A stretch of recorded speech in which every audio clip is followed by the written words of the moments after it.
Good evening. This is CTV News for Tuesday, August 20th. I'm Patricia Vallone. And I'm Melissa Wright. Thanks for joining us.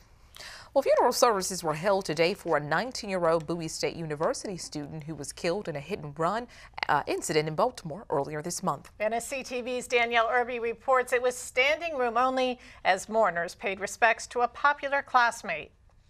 Hundreds of mourners filled the Bible Way Christian Fellowship Church, and still hundreds more waited in the hot sun to get inside to honor the life of 19-year-old Keyshawn Nolan. The Bowie State University sophomore's life was cut short when he was struck and killed by a hit-and-run driver on August 10th. Nolan and three friends were standing outside a Nissan Altima changing a flat tire in the 1200 block of Hilton Parkway. Nolan was a popular Bowie State University student. He was elected Mr. Black and Gold as part of the 2019-20 Royal Court. His childhood friends from the Owings Mill area remember Nolan as always being a bright spot and a positive influence. Keyshawn was a very close friend of mine. We played football together, and he was also like just motivation for anybody that didn't even know him. Like, you know, he can motivate you just by looking at you, like with his smile. Feel me? He could brighten up your day. You feel me? If you having a bad day yourself, Keyshawn there for you. You know. Yeah, that's all I could really say.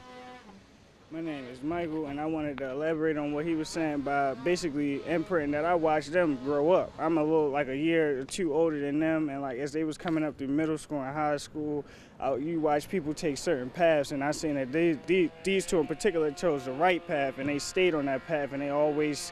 Like, they battled each other so hard to do the right thing, and they always, like, even with him, he been through tragedy himself, losing his father at a young age, and, you know, Keyshawn kind of helped him stay on the right path about that, you know, he just was so positive. Like, I can't really put into words how positive the kid was. It's tragic, for real, because, you know, Keyshawn was like a role model, for real. He was that big brother that everybody had, you know, that would brighten up your day, come through. We used to all play football in the neighborhood together.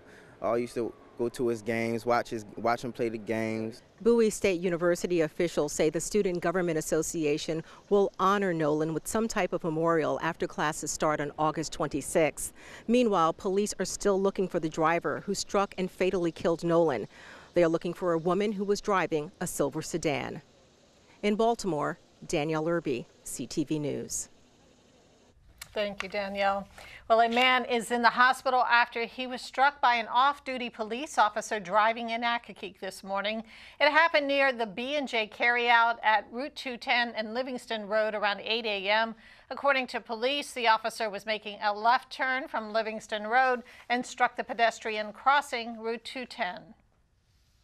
That individual, the pedestrian, was taken to the hospital where he is in stable condition and is expected to be okay.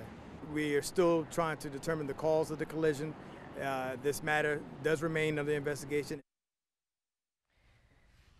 And that incident remains under investigation. A woman who plowed her car through an Upper Marlboro restaurant, killing a man and injuring dozens, is serving the rest of her one-year sentence on house arrest. 56-year-old Vernell Robinson was in court earlier today asking a judge to reduce her sentence.